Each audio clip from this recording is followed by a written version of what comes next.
A 75-year-old woman walked away from everything she had left and found an abandoned house buried under wildflowers. And when she began to clear the vines from the walls, her hands touched something that had been waiting 35 years to be found. What she uncovered would prove that the people she trusted most had been lying to her, and that a stranger who died before they ever met had left behind the one thing no one else had ever given her: a reason to stay alive. If stories like this help you rest easier tonight, take a moment now and subscribe to the channel. That way you will never miss the next one. Now settle in, get comfortable, and let me tell you about Vivienne. The room at Meadowbrook Senior Living measured 11 feet by 13 feet, and Vivienne Calloway knew this because she had counted the floor tiles during her first week and had never been able to stop counting them since. 57 tiles from wall to wall, 43 from the door to the window, each one a pale institutional beige that reminded her of nothing and no one, which she supposed was the point. The room was designed to be forgettable, and after 19 months of living inside it, Vivienne had begun to wonder whether she was becoming forgettable too. She was 75 years old. She had taught art to public school children in Louisville for 31 years. She had painted watercolors that once hung in a gallery on Bardstown Road, had grown roses that won ribbons at the Kentucky State Fair, had raised 2 children in a house with green shutters and a porch swing that creaked in a particular key her husband Walter always said was B-flat. She had been someone. She had mattered to people. Now she sat on the edge of a bed with rails in a room with no paintings on the walls, and waited for the morning announcements to come crackling through a speaker she could not turn off. Walter had been dead for 6 years. The heart attack took him on a Tuesday afternoon while he was reading in his favorite chair, a biography of Thomas Jefferson that he never finished. Vivienne found him when she came home from the grocery store. The bag of oranges she dropped in the doorway rolled across the floor and came to rest against his slippers. And for reasons she could never explain, it was the oranges she remembered most.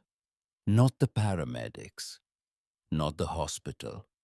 The oranges, scattered and bright against the dark wood floor, like small suns that had fallen out of the sky. After Walter, the world contracted. The house on Sycamore Lane, the one with the green shutters, began to feel enormous. Rooms she had filled with laughter and lesson plans and the smell of turpentine sat empty. Her daughter Brenda called from Charlotte once a week, then once a month, then only on holidays. Her son Mitchell, who had moved to Denver the year before Walter died, stopped calling altogether. When Vivienne phoned him, she reached voicemail more often than not. The messages she left went unreturned, dissolving into digital silence like letters dropped into a well. It was Brenda who suggested the power of attorney. She had driven up from Charlotte on a weekend in October, the first visit in 7 months, and had sat at the kitchen table with a stack of papers and a pen. Her voice was careful, rehearsed, almost gentle. "Mom, this is just to make things easier. In case something happens, in case you need help with bills or the house or medical decisions, it is a safety net. That is all it is." Vivienne had signed because she trusted her daughter, because trust was what mothers did, because she had spent 73 years believing that the people who shared your blood would never use it against you. 4 months later, Brenda sold the house on Sycamore Lane. She did not ask Vivienne. She informed her by phone on a Wednesday evening, while Vivienne was eating soup alone at the kitchen table. The buyer was offering above market value. The closing would happen in 3 weeks. Brenda had already arranged a room at Meadowbrook Senior Living, a lovely facility, really quite nice with organized activities and a dining hall and staff who would make sure she took her medications on time. Vivienne listened to her daughter describe the amenities of the place where she would be stored, and she felt something shift inside her chest. Not anger, not yet. Something quieter and more permanent. The feeling of a door being locked from the other side. She moved into Meadowbrook on a Friday in January with 2 suitcases, a box of Walter's books, and her painting supplies. The painting supplies sat untouched in the closet for 19 months. The box of Walter's books she read and reread until the pages grew soft as cloth. The 2 suitcases held everything that remained of a life that had once filled an entire house with color and noise and the particular kind of chaos that meant people were living in it. Meadowbrook was not cruel. That was the most insidious thing about it. The staff smiled. The food was adequate. The hallways were clean and well lit. But it was a place designed for waiting, and everyone inside it understood without anyone saying so exactly what they were waiting for. The activities board in the lobby listed bingo and chair yoga and movie nights featuring films from decades ago, and Vivienne attended none of them because participation felt like agreement, like admitting that this was enough, that 57 beige tiles and a window overlooking a parking lot constituted a life. She stopped painting. She stopped calling Mitchell because the voicemail had begun to feel like a wall she was throwing herself against. She stopped asking Brenda about the money from the house sale because Brenda's answers had grown vague and irritable, and eventually Vivienne understood that the money was gone, spent on things she would never see or touch or benefit from. She was 75 years old and her children had taken everything she had, and the worst part, the part that sat in her stomach like a stone she could not digest, was that she still loved them. She loved them, and they had done this anyway. The letter arrived on a Tuesday in April. It was addressed to all residents of Meadowbrook Senior Living, printed on corporate letterhead with a logo Vivienne did not recognize. The language was polished and regretful. Due to a change in ownership and operational restructuring, Meadowbrook would be closing its doors permanently within 60 days. All current residents would be transferred to partner facilities. The nearest available placement was a facility called Pinecrest, located in a town 200 miles east that Vivienne had never heard of. She read the letter twice sitting on the edge of her bed with the rails. Then she folded it carefully and placed it on the nightstand next to Walter's unfinished biography of Thomas Jefferson. 60 days. Another move. Another room measured in floor tiles. Another place where no one knew her name and no one cared to learn it. And this time she would be even farther from the city where she had spent her entire life, even farther from the graves where Walter and her parents lay, even farther from any version of the world that still held her fingerprints. That night, Vivienne could not sleep. She lay in the dark and listened to the building settle around her. The hum of fluorescent lights in the hallway, the soft shuffling of night staff making their rounds, the distant sound of someone coughing in a room she would never enter. And in that darkness a memory surfaced. Not a dramatic memory, not a crisis or a revelation. Just a car on a 2-lane road decades ago and Walter's hand on the steering wheel, and sunlight pouring through the windshield like warm water. They had been driving through the bluegrass country east of Lexington on a weekend trip, no destination in mind, just the pleasure of going somewhere together. The road wound through rolling green hills bordered by limestone fences, and the light that afternoon had a quality Vivienne had never been able to capture. In paint golden but not yellow, warm but not heavy, as if the air itself were made of something finer than air. They passed horse farms with white-railed paddocks and barns the color of old brick. And then the road climbed a gentle ridge, and there set back from the highway at the end of a gravel lane was a house. It was not large. 2 stories of native stone and aged timber, with a wraparound porch and tall windows and a garden that spilled down the hillside in waves of color. Someone had planted with a generous hand and a patient heart, and the result was a place that seemed to be breathing. Walter had pulled the car to the shoulder without being asked. They sat there for a long time looking. If we grew old in a place like that, he had said, we would not need anything else. Vivienne had laughed because they were already middle-aged, and because the idea of living in a small town in the bluegrass was a fantasy pleasant but impossible belonging to some other version of their lives. But Walter had not laughed. He had looked at the house with an expression she recognized from their early years together. The expression he wore when he saw something true and was not afraid to say so. Now, lying in the dark at Meadowbrook, Vivienne felt that memory press against her chest like a hand. Walter was gone. The house on Sycamore Lane was gone. Her savings were gone.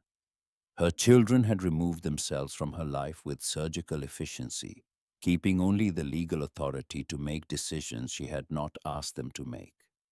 She had nothing left to lose, which meant she had nothing left to fear. She sat up in bed. She turned on the lamp. She opened the drawer of the nightstand and counted the cash she had hidden there, a habit from the Depression-era parents who had raised her. $312 in small bills, enough for a bus ticket and a few nights in a cheap room if such a thing still existed. Vivienne Calloway did not make a dramatic exit from Meadowbrook Senior Living. She did not announce her departure, or confront the staff or leave a note for her daughter. She simply packed one suitcase on a Wednesday morning, walked through the lobby while the receptionist was on the phone, and stepped outside into sunlight so bright it made her eyes water. She had not been outside without supervision in 4 months. The bus to Lexington cost $27.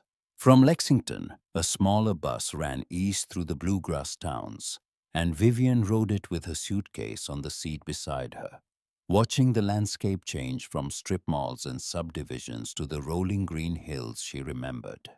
The limestone fences were still there. The light was still golden. The world outside Meadowbrook was still turning, and it was more beautiful than her memory had allowed. Caneridge was smaller than she expected. The bus dropped her at a gas station on the main road, and from there she could see most of the town.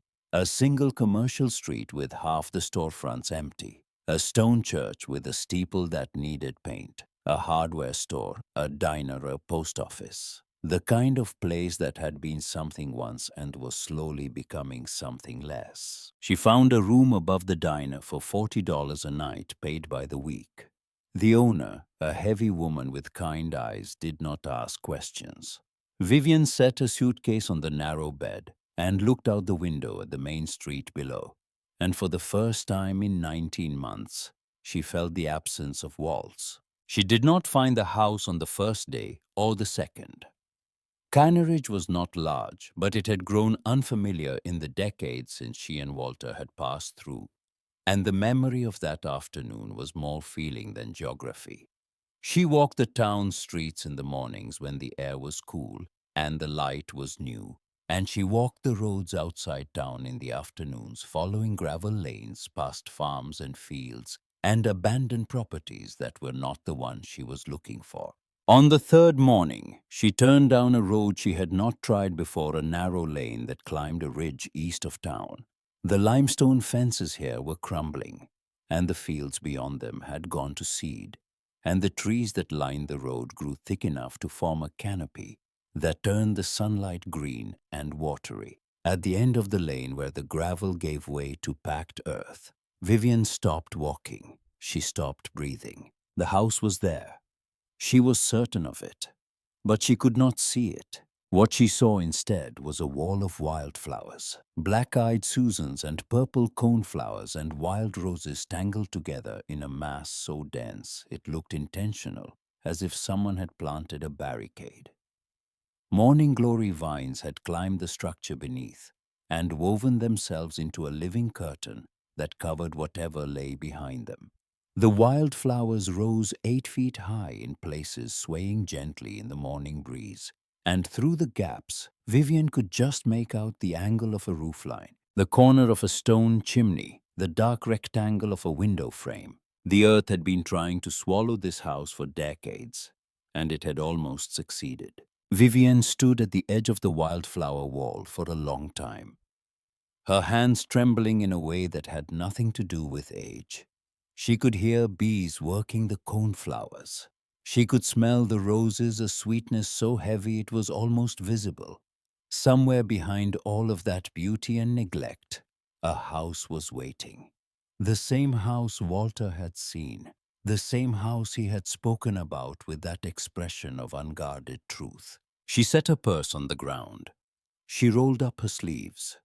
And then Vivienne Calloway, 75 years old and tired in places that sleep could not reach, began to push her way through the wildflowers. The stems scratched her arms and caught in her hair. Thorns from the wild roses left thin red lines on her wrists. Pollen dusted her clothes until she looked like she had been dipped in gold. But she kept moving, parting the growth with her hands, the way she had once parted curtains in her classroom, to let the morning light fall on the easels. And after 20 minutes of slow, stubborn progress, she emerged into a clearing behind the house. The back porch was still standing. The stones of the foundation were solid. One window on the ground floor had broken, leaving a gap wide enough for a thin woman to climb through. Vivienne looked at the gap, and then looked at her hands scratched and golden with pollen. And she thought about the 60 days and about Pinecrest, and about the room with 57 beige tiles. Then she lifted her leg over the sill and climbed inside. The dust was extraordinary. It lay on every surface in a uniform grey blanket, softening every edge, muting every color. Furniture stood draped in white sheets like ghosts who had given up haunting and decided to simply wait. The floorboards were solid oak beneath the grime, and they barely creaked under her weight. Vivienne moved through the ground floor slowly, reverently, the way she used to move through galleries when she was young, and still believed that beauty could save you. The kitchen stopped her. Not because of the old cast-iron stove or the hand-built cabinets or the stone sink with its tarnished brass faucet. Because of the table. On the kitchen table in the exact center sat a ceramic pot. It was small, no taller than a coffee mug, hand-painted with blue morning glories that wound around its surface in a delicate spiral.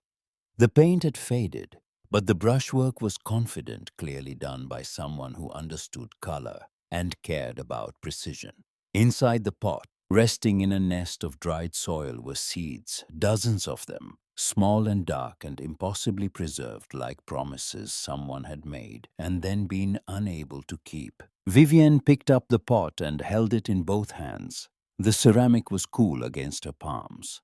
The morning glories painted on its surface seemed to glow in the dusty light blue, as the sky outside, blue as the veins in her wrists, blue as the feeling that was rising in her chest and pressing against her ribs. She had not felt this feeling in years. It was not hope.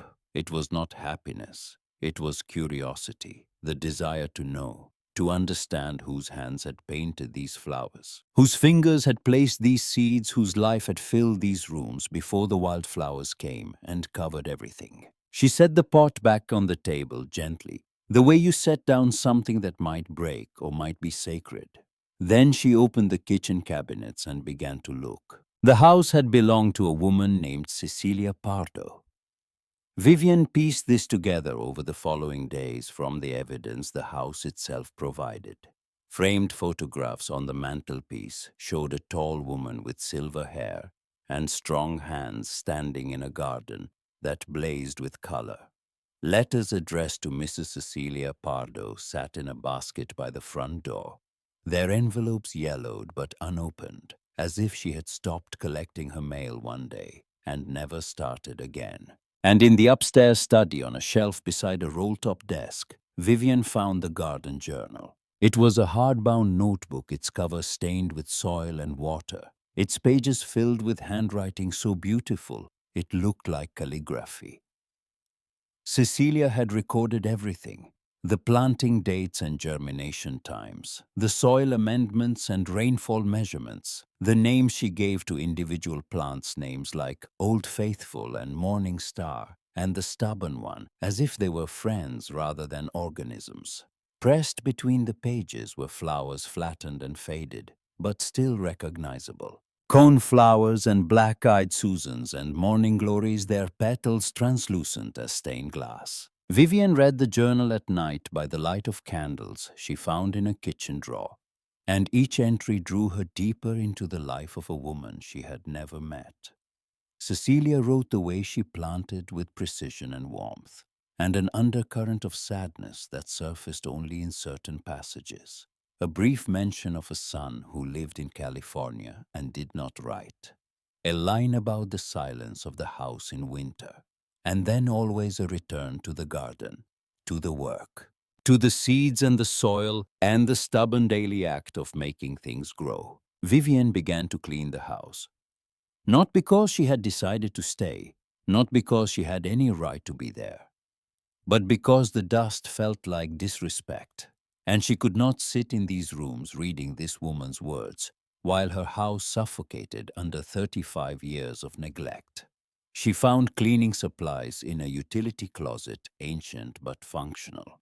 She swept the oak floors until the grain reappeared. She pulled the sheets from the furniture and revealed chairs upholstered in faded blue velvet. A dining table of cherry wood bookshelves filled with volumes that smelled of old paper and quiet intelligence. Each day she cleaned another room, and each room revealed more of Cecilia, and each revelation made Vivienne feel less like a trespasser and more like someone who had been expected, as if the house had been waiting not for its owner to return, but for someone who would understand what the owner had left behind. It was on the 9th day, while dusting the study upstairs, that Vivienne's knuckles struck a wall panel and heard the sound that changed everything. A hollow sound. A sound that meant the wall was not solid where it should have been. She pressed the panel with her palm. It shifted. She pushed harder, and it swung inward on hidden hinges, revealing a compartment the size of a bread box cut into the wall behind the plaster. Inside, wrapped in waxed cloth that had kept out the moisture and the years, was a metal lockbox. Vivienne's hands shook as she carried it to the desk. The latch was stiff but not locked. She opened it, and the contents caught the afternoon light. Documents, a thick envelope of legal papers, and beneath them, a second envelope smaller, sealed with wax that had cracked but held. She opened the legal papers first. They were typewritten, dated March 1989, and the language was formal but clear. The last will and testament of Cecilia Pardoe. The will left everything: the house, 40 acres of surrounding land, and the balance of a savings account at First Commonwealth Bank of Lexington, to the establishment of a public space to be known as the Pardoe Gardens. A community garden and gathering place for the elderly and children of the region. The executor named in the will was Harwell Property Group, Lexington, Kentucky. Vivienne read the will twice. Then she opened the smaller envelope. Inside was a single sheet of stationery handwritten in Cecilia's unmistakable script. I have made this provision because I know what it means to be forgotten. My son will not come home.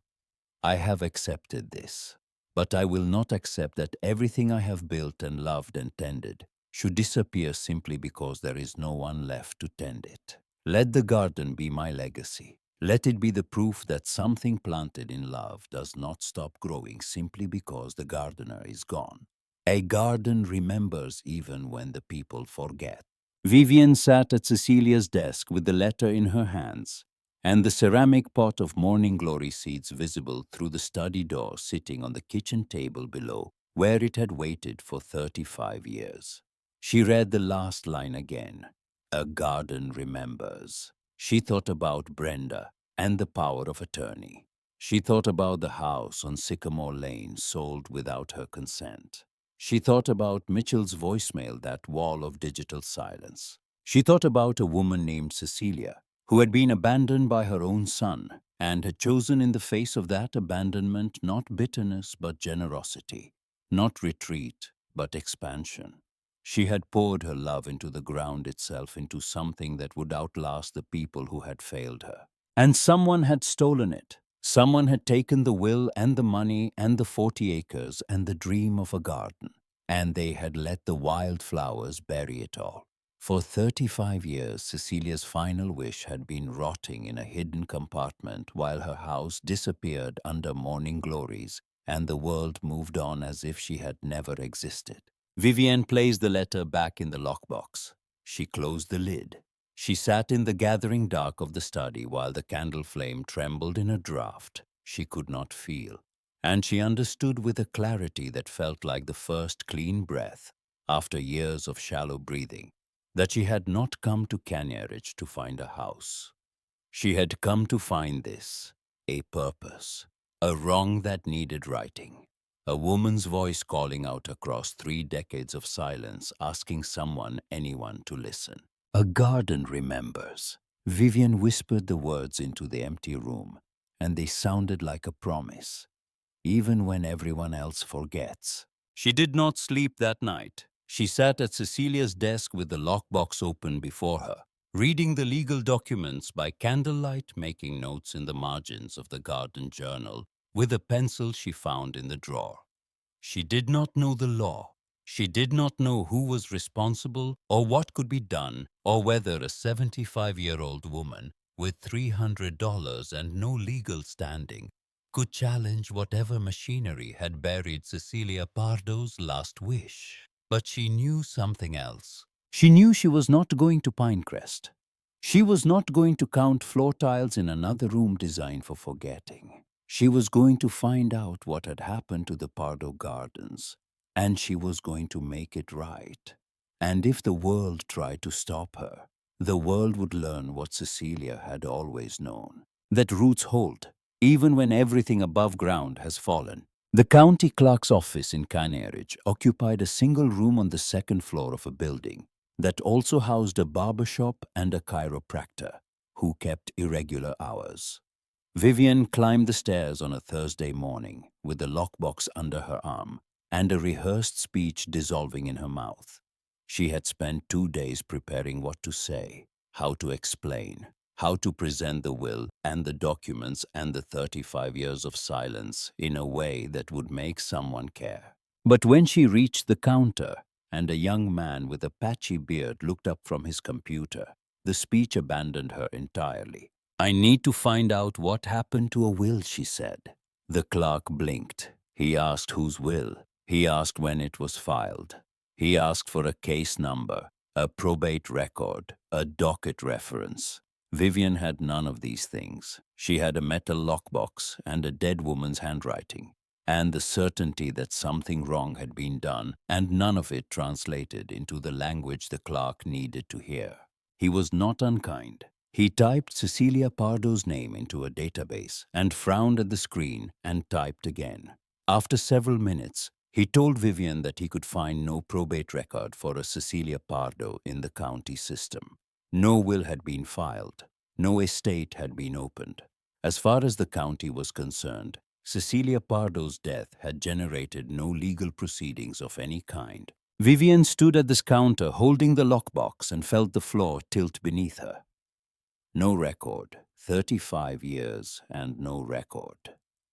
The executor named in Cecilia's will had simply never filed it, had taken the responsibility and the access and the authority, and had done nothing, or worse than nothing, had done something deliberate and quiet and profitable, while the house disappeared under wildflowers and the garden that should have existed grew only in the pages of a dead woman's journal. She left the clerk's office and walked down the main street of Caneridge with no destination. The lockbox was heavy in her arms. The morning was bright and indifferent. She passed the diner where she rented her room, the hardware store, the empty storefronts with their dusty windows reflecting a woman who looked exactly like what she was: old, alone, holding evidence of a crime she could not prove and did not know how to fight. The law office was 3 doors past the post office in a narrow storefront with a hand-lettered sign in the window: June Whittaker, attorney at law, family and civil practice. The lettering was neat, but not professional, painted by someone who could not yet afford a proper sign. Through the glass, Vivienne could see a small room with a single desk, a bookshelf, and a woman working under the kind of fluorescent light that makes everyone look tired. Vivienne had not planned to walk in. She had not planned anything beyond the clerk's office, which had failed. But she was standing in front of a door that said attorney at law, and she was holding evidence of fraud, and she was 75 years old and running out of days to hesitate. She opened the door. June Whittaker looked up from her desk with the expression of someone who had been waiting for clients and had begun to doubt they would come. She was young, early 30s at most, dark hair pulled back in a practical knot, reading glasses pushed up on her forehead, a coffee mug stained with overlapping rings that suggested long hours and refills. The office smelled like printer ink and determination. "I cannot pay you," Vivienne said. "I should tell you that first. I have no money and no legal standing, and I am fairly certain that what I'm about to show you will sound like the ramblings of a woman who has lost her mind. But I have not lost my mind. I have found something that has been lost for 35 years, and I need someone who understands the law to tell me what it means." June studied her for a moment. Then she took off her reading glasses and gestured to the chair across from her desk. Vivienne sat down and opened the lockbox, and for the next hour, she laid out everything she had found: the will, the letter, the garden journal, the house and its wildflower burial, the executor who had never filed probate, the community garden that existed only on paper. June read each document, slowly making notes on a yellow legal pad, and with each page, Vivienne watched the young woman's posture change. The professional skepticism did not disappear, but something else joined it. Something that straightened her spine and narrowed her eyes in a way that Vivienne recognized from her own years of teaching. The look of someone who has just encountered a problem worth solving. "This executor," June said, tapping the will with her pen. "Harwell Property Group. They had a legal obligation to file this will with the probate court within 30 days of Cecilia Pardoe's death. The fact that they did not file it is by itself a serious violation. But the question is what they did instead. If they had access to the estate's accounts as executor, and they chose not to probate the will, then we need to find out where the money went." "Can you find out?" Vivienne asked. June looked at the lockbox, at the documents spread across her desk, at the old woman sitting across from her, with scratched hands and pollen stains on her sleeves. "I can try," she said, "but I need you to understand something. If there are powerful people on the other side of this, and there usually are when this much money sits untouched for this long, they are not going to appreciate being investigated. This could get difficult." "I have lived in a room with 57 floor tiles for 19 months, Vivienne said. "I have a thorough understanding of difficult." June began her investigation the following week. Vivienne continued to clean the Pardoe house each day, and each evening she walked to June's office and sat in the chair across from her desk and listened to what the young lawyer had uncovered. The picture that emerged was methodical and ugly. Harwell Property Group was a property management firm based in Lexington, founded and operated by a man named Craig Harwell. June pulled the company's filings from the Secretary of State's office. She pulled the property tax records for the Pardoe estate from the county assessor. She requested banking records through a preliminary legal inquiry that she filed pro bono, citing potential fiduciary fraud. The bank, First Commonwealth of Lexington, responded within 10 days, and the documents they provided were devastating. Cecilia Pardoe had died in November of 1989 with $412,000 in her savings account. The account had been designated to fund the Pardoe Gardens per the terms of her will. Craig Harwell, as named executor, had access to the account from the date of Cecilia's death. Between 1990 and the present year, Harwell Property Group had withdrawn annual management fees ranging from $6,000 to $14,000. 35 years of fees for managing a property that had never been managed. 35 years of withdrawals from an account that was supposed to build a garden where old people and children could gather in the sun. The account balance now stood at $58,000. The rest, $354,000, had been extracted with the patience of someone who understood that small thefts committed slowly are the hardest to detect. But the fees were only part of the scheme. June discovered that Harwell had also been paying the property taxes on the Pardoe estate each year, using funds from Cecilia's own account to prevent the property from going to tax auction.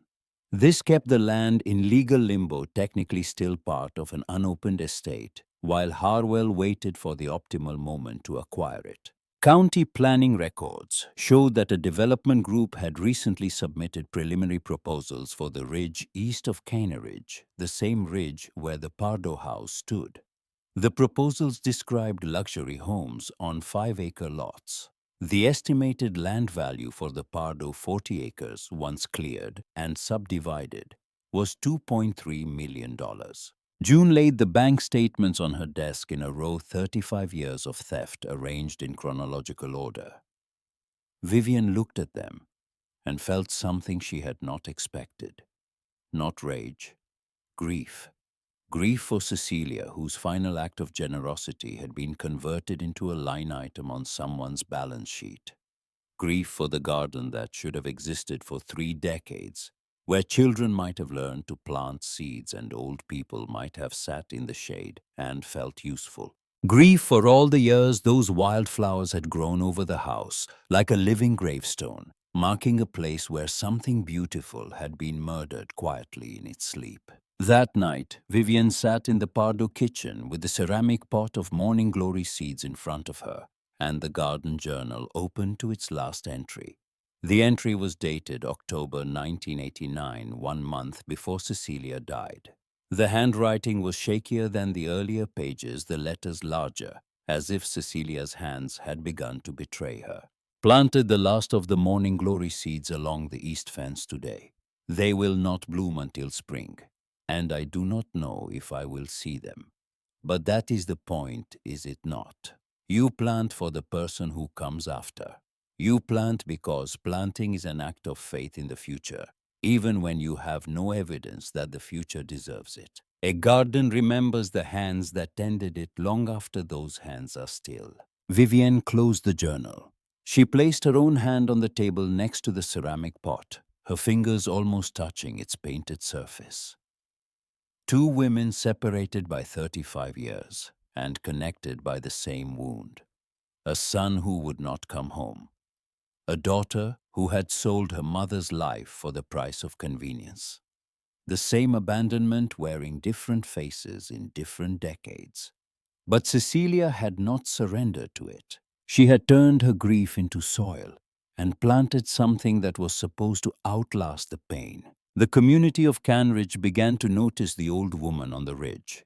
Not all at once and not with any particular drama, but in the way small towns notice anything, through accumulated glances and murmured conversations at the diner and the post office. Someone saw her walking up the gravel lane each morning with cleaning supplies from the hardware store. Someone else saw her pulling weeds from the front path, clearing a narrow corridor through the wildflowers to the front porch. The hardware store owner mentioned that she had been buying brooms and soap and trash bags for 2 weeks straight, paying in small bills counted out carefully from a wallet that did not hold many. One morning, Vivienne arrived at the Pardoe house and found a box on the front porch. No note, no name. Inside were cleaning rags, a new pair of work gloves, and a bottle of linseed oil for the wooden floors. She stood on the porch holding the gloves and looking down the gravel lane toward the town, but there was no one there. Just the road and the limestone fences and the morning light falling on the bluegrass hills like a benediction. 2 days later, another box. This one contained a small toolkit, a flashlight with fresh batteries, and a jar of local honey. Again, no note. Vivienne placed the honey on the kitchen table next to the ceramic pot and thought about the kind of people who help without wanting credit. The kind of people Cecilia had wanted to build a garden for. It was during this period that Vivienne met Emmett Burgess. He did not arrive with gifts or offers of assistance. He arrived with guilt which is heavier than either.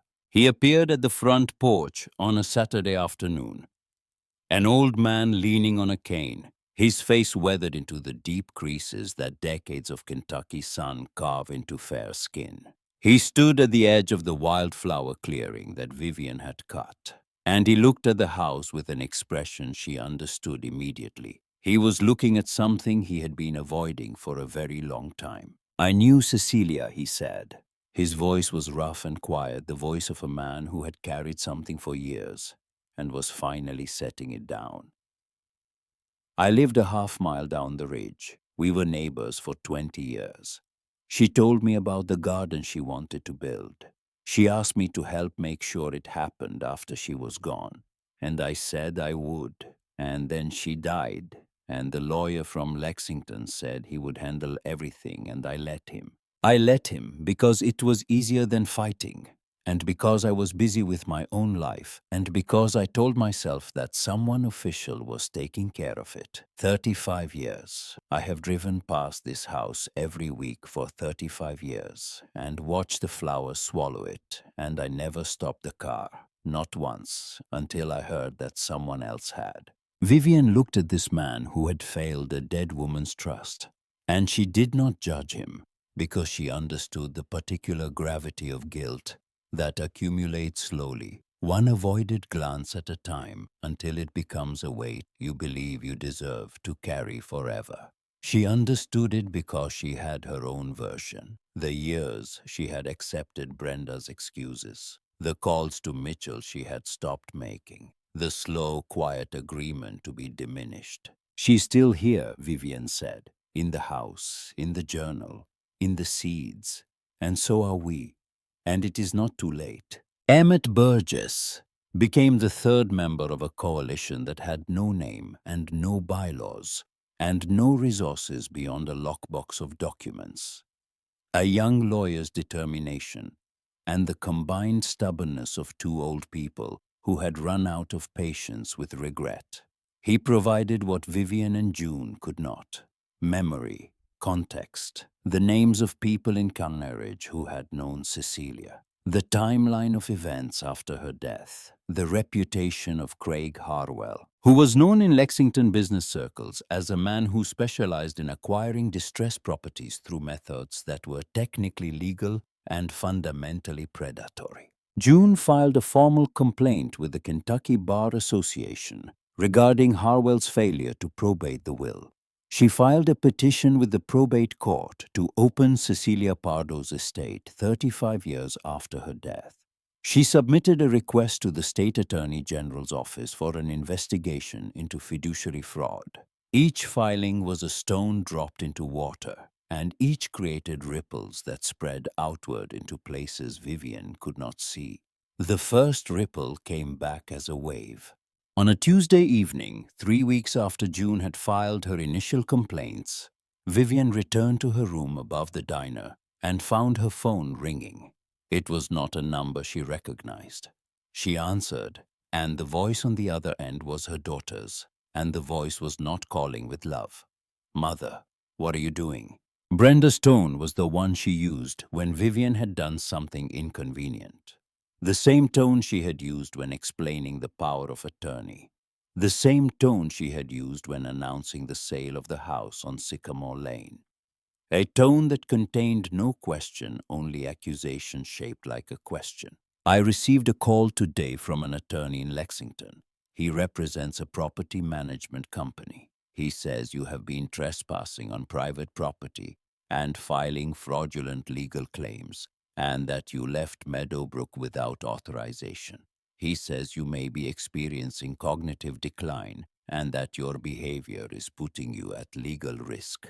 He asked me as your power of attorney to intervene." Vivienne sat on the edge of her narrow bed and listened to her daughter recite Craig Harwell's version of events. Each sentence landed with the precision of something rehearsed. Brenda did not ask what Vivienne had found. She did not ask why Vivienne had left Meadowbrook.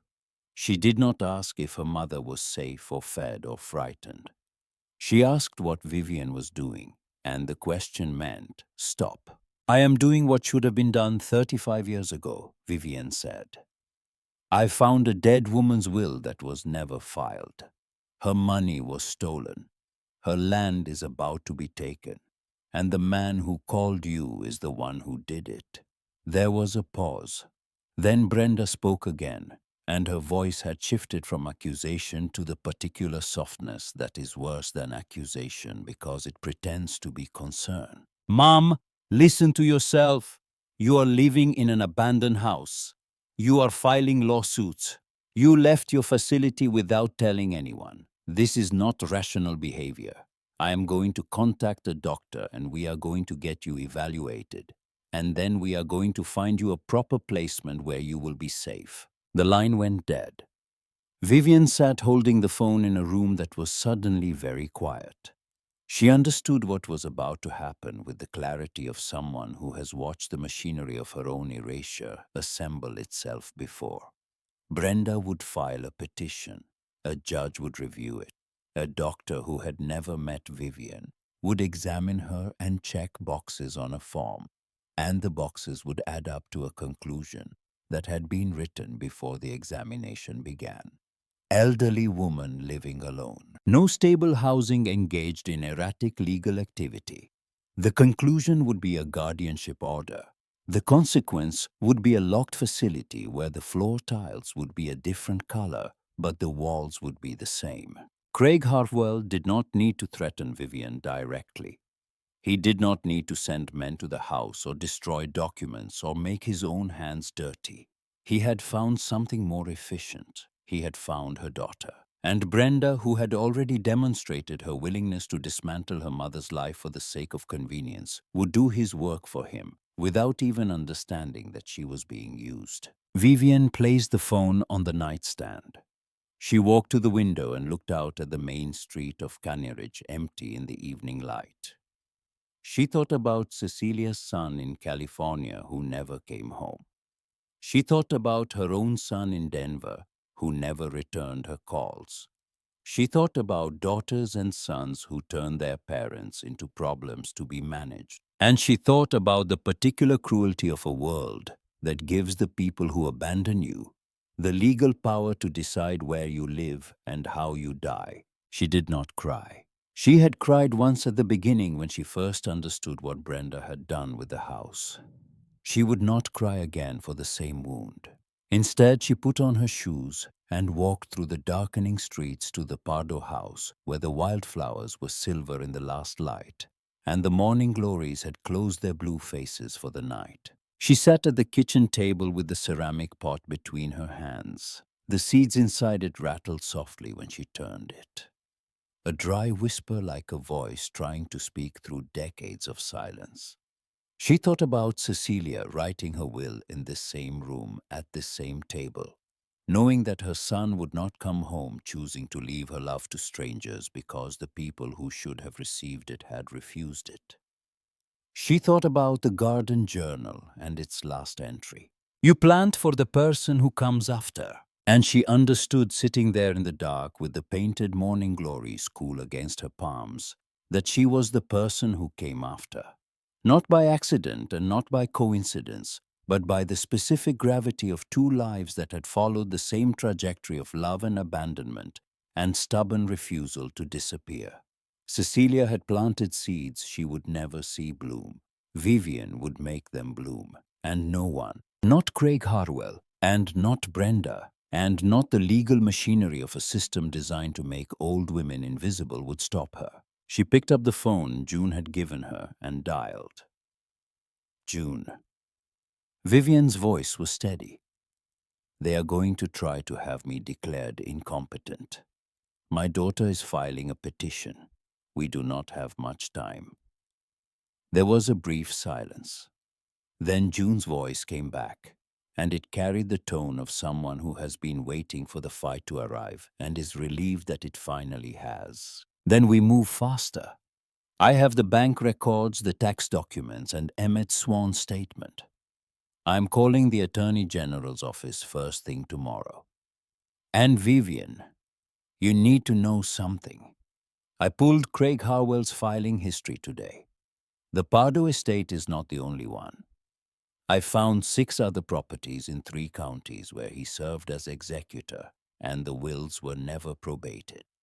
6 other families whose money disappeared into management fees that managed nothing. This is not a single crime. This is a pattern, and patterns are what prosecutors love. Vivienne closed her eyes. 6 other families. 6 other Cecilias whose final wishes had been folded into envelopes and buried in walls and filing cabinets and forgotten. 6 other gardens that never grew. She looked at the ceramic pot on the table.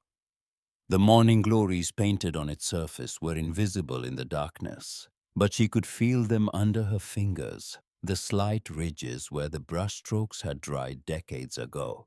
Cecilia's hand had painted these flowers. Cecilia's hand had written the will. Cecilia's hand had planted the seeds. And now Vivienne's hands, scratched and stiff and 75 years old, would finish what those hands had started. A garden remembers, she said to the empty kitchen to the house that was listening to the woman who had lived here and died here, and left behind a dream wrapped in waxed cloth and hidden in a wall. And I remember too, and tomorrow they are going to learn what that means. She placed the pot back on the table. She walked to the front window and looked out through the glass she had cleaned with her own hands at the wildflowers standing silver and still in the starlight. Somewhere in Lexington, Craig Harwell was sleeping in a house paid for with stolen money. Somewhere in Charlotte, Brenda was drafting a petition to silence her own mother. Somewhere in the filing cabinets of the Attorney General's office, June's complaint was waiting to be opened. The night was quiet. The house was quiet. But something underneath the quiet was gathering, something with roots. The hearing was held in the county courthouse on a morning in late May, when the dogwoods along the courthouse square were dropping their last white petals onto the sidewalk like confetti from a celebration no one had organized. Vivienne arrived early. She wore a blouse she had pressed with an iron she found in Cecilia's linen closet, and a skirt she had not worn since Walter's funeral. June walked beside her, carrying a briefcase that looked heavier than a young woman's briefcase should. The courtroom was small. Wood-paneled walls, a judge's bench, elevated on a platform of dark oak and rows of pews that could seat perhaps 40 people. Most of them were empty. Craig Harwell sat at the respondent's table with 2 attorneys from Lexington, whose suits cost more than everything Vivienne owned. He was a man in his early 60s, well-groomed, with the particular confidence of someone who has spent decades bending systems to his advantage and has never been caught. He did not look at Vivienne when she entered. He looked at his phone. Brenda sat in the gallery, 3rd row left side. She had driven up from Charlotte the night before and had not called to tell Vivienne she was coming. She wore a gray blazer and an expression that Vivienne recognized from decades of parenthood, the expression of someone who believes they are doing the right thing and does not want to be told otherwise. The competency petition was heard first. Brenda's attorney, a man Harwell's firm had recommended, presented the case with practiced efficiency. Elderly woman 75 left her residential facility without notice. Found living in an abandoned structure without plumbing or electricity. Filing legal actions of questionable merit. History of emotional instability following spousal bereavement. The attorney did not use the word senile, but he placed it in the air between his sentences like a chair he expected the judge to sit in. June objected to the characterization and requested that Vivienne be allowed to speak on her own behalf. The judge, a woman in her 50s with gray hair and reading glasses on a chain, looked at Vivienne for a long moment. Then she nodded. Vivienne stood. Her knees ached from the wooden pew, and her hands trembled in the way they always did now, not from nerves, but from the simple fact of being 75, and she placed those trembling hands on the witness rail and did not hide them. She looked at the judge, she looked at Harwell, she looked briefly at Brenda. Then she began to speak, and she did not speak about herself. In November of 1989, she said a woman named Cecilia Pardoe died alone in a house on the ridge east of this town. She had lived in that house for 40 years. She had planted a garden that was the most beautiful thing in the county, and everyone who drove past it knew her name because of it. Her husband preceded her in death by 8 years. Her only son moved to California and stopped writing letters and stopped calling, and eventually stopped being her son in every way except the biological. When Cecilia knew she was dying, she wrote a will. She left everything she had, her house, her land, her savings, to build a place she called the Pardoe Gardens, a community garden where elderly people and children could work side by side in the soil. She chose this because she understood loneliness. She understood what it means to be set aside by the people who are supposed to love you. And she decided that her answer to that pain would not be bitterness. It would be generosity. It would be a garden. The courtroom was still. Harwell's attorneys had stopped shuffling papers. She entrusted this will to a man named Craig Harwell. Vivienne continued, and for 35 years that man collected fees from Cecilia's account. He drained $354,000 from a fund that was meant to build something beautiful, and he used it to pay for a life Cecilia never intended to finance. He never filed her will. He never built her garden. He let her house disappear under wildflowers while he waited for the right moment to take her land for a development project that would profit no one but himself. And he did this because Cecilia was dead and her son was gone, and there was no one left to ask the question that I am asking now. What happened to the garden? She paused. The judge had removed her reading glasses. I am not confused, Vivienne said. I am not lost. I am not experiencing cognitive decline. I am a retired school teacher who found a dead woman's will hidden in a wall because no one else had bothered to look. I cleaned her house because no one else had bothered to clean it. And I am standing in this courtroom because no one else stood in it for 35 years while a man robbed a woman's grave and called it property management. If that constitutes incompetence, then I accept the diagnosis. But I do not think it does. She sat down. Her hands were still trembling. The courtroom remained silent for several seconds. The kind of silence that is not empty but full of recalibration of people adjusting what they thought they knew to accommodate what they had just heard. The judge called a recess. During the break, two investigators from the State Attorney General's office entered the courtroom and presented credentials to the judge in her chambers. June had filed her complaint 3 weeks earlier. The AG's office had opened an investigation. The bank records, the unfiled will, the tax documents, and Emmett Burgess's sworn statement had been sufficient to establish probable cause for fiduciary fraud. But what had accelerated the investigation was what June had discovered in her final weeks of research. 6 other estates in 3 counties. 6 other wills that Craig Harwell had been named executor of and had never filed. 6 other families whose inheritances had been quietly consumed by management fees and legal inaction over periods ranging from 12 to 28 years. The total amount diverted exceeded $2 million. When the hearing resumed, the judge dismissed the competency petition. Her language was precise and without warmth toward the petitioner. There is no evidence before this court, she said, that Mrs. Calloway suffers from any cognitive impairment. The petition is denied. She looked at Brenda when she said this, and Brenda looked at the floor. Craig Harwell was arrested in the courthouse hallway 20 minutes later. The investigators had coordinated with the county sheriff, and the arrest was quiet. 2 men in suits presenting a warrant while Harwell's attorneys scrambled for their phones. Vivienne did not watch. She was standing at the window at the end of the hallway looking out at the dogwood trees in the courthouse square, at their white petals scattered on the ground like small surrenders. Emmett found her there. He stood beside her at the window and did not speak for a long time. Then he said something that she would remember for the rest of her life. I should have done this when Cecilia was still alive. I drove past that house every week, and I told myself it was not my responsibility. I told myself someone else would take care of it. 35 years of telling myself that.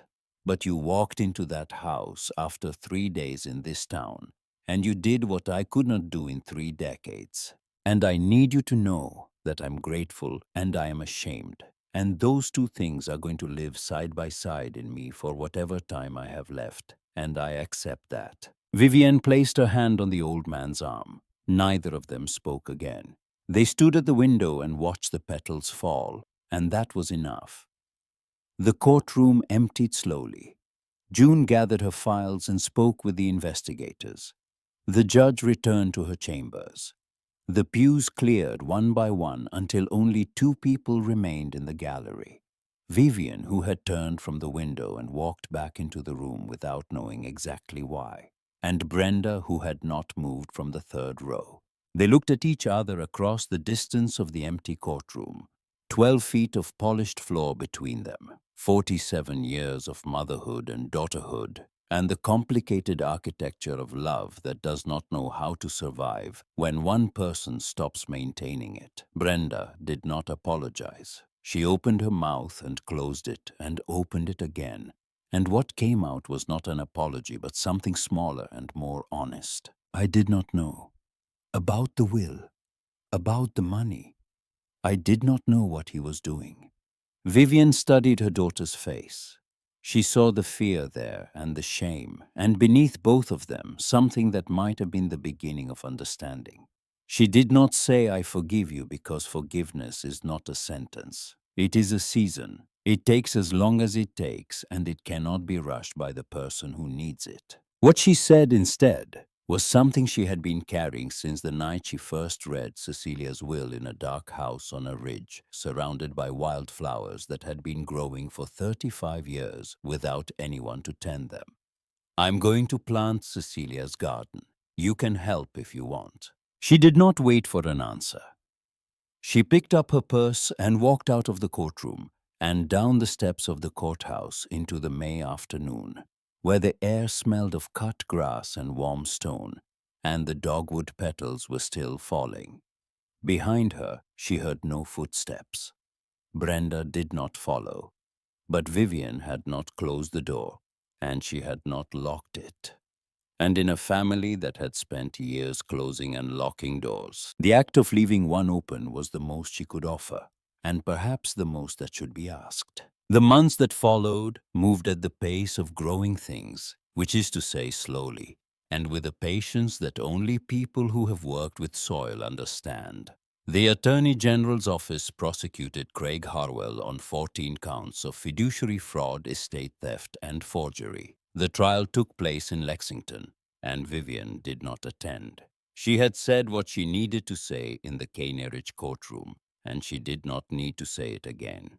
June attended on her behalf, and in the evenings she called Vivienne with updates that Vivienne listened to while sitting on the porch of the Pardoe house, watching the fireflies drift through the wildflowers at dusk. The court ordered full restitution of all funds diverted from the Pardoe estate, plus interest and damages. The total exceeded $800,000. The money was placed in a trust administered by a court-appointed fiduciary with June Whitaker, serving as legal counsel to the trust. Its sole purpose was the one Cecilia had specified in her will 35 years earlier, the construction of the Pardoe Gardens. Vivienne oversaw the work herself, not as owner because she owned nothing, but as the person Cecilia had been waiting for.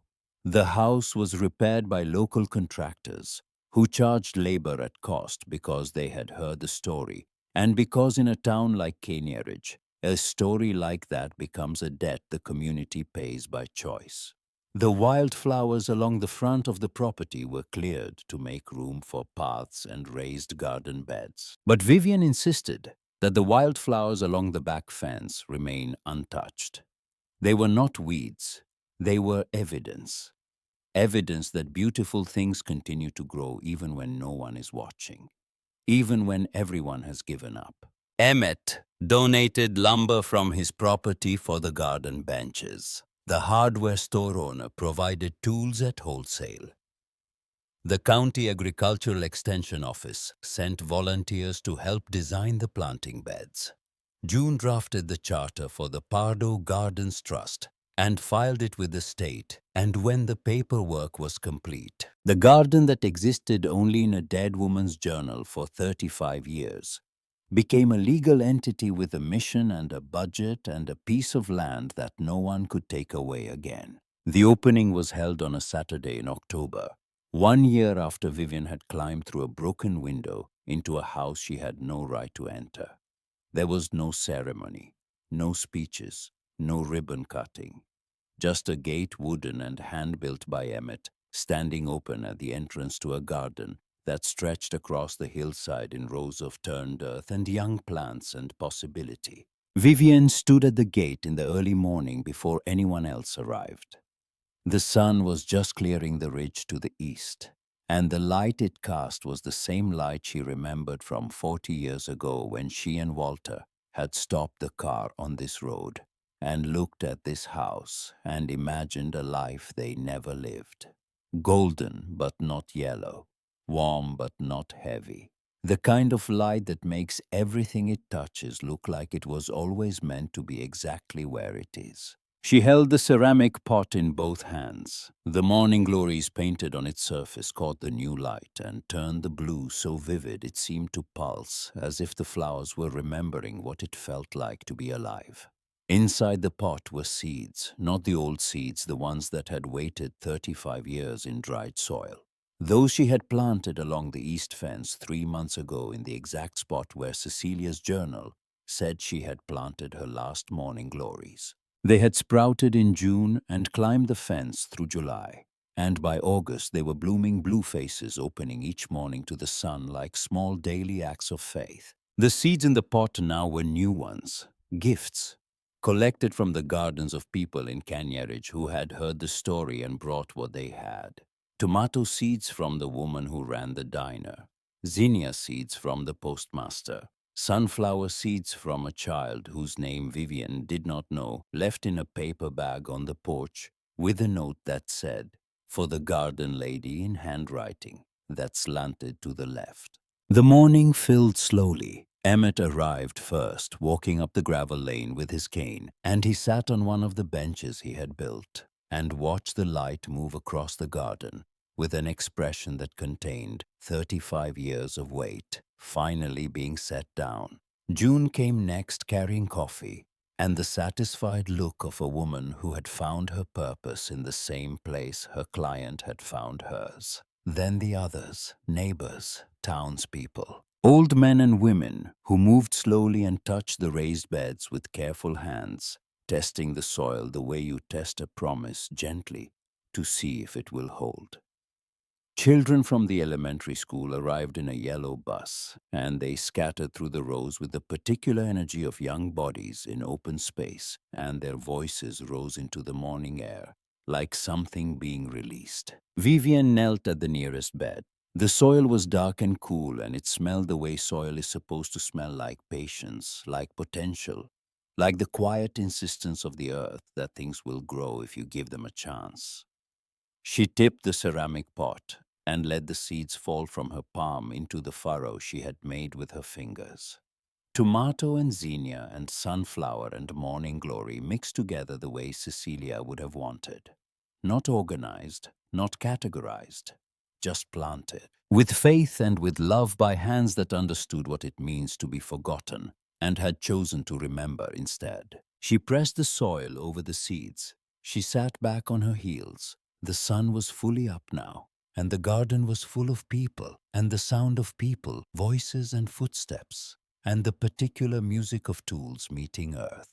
And somewhere along the back fence, the morning glories were opening their blue faces to the light.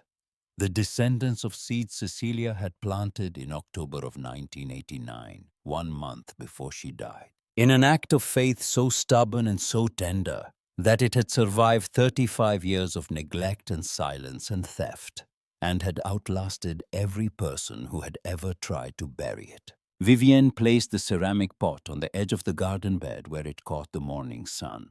The painted morning glories glowed. A breeze moved through the wildflowers along the back fence, carrying the scent of warm grass and turned earth.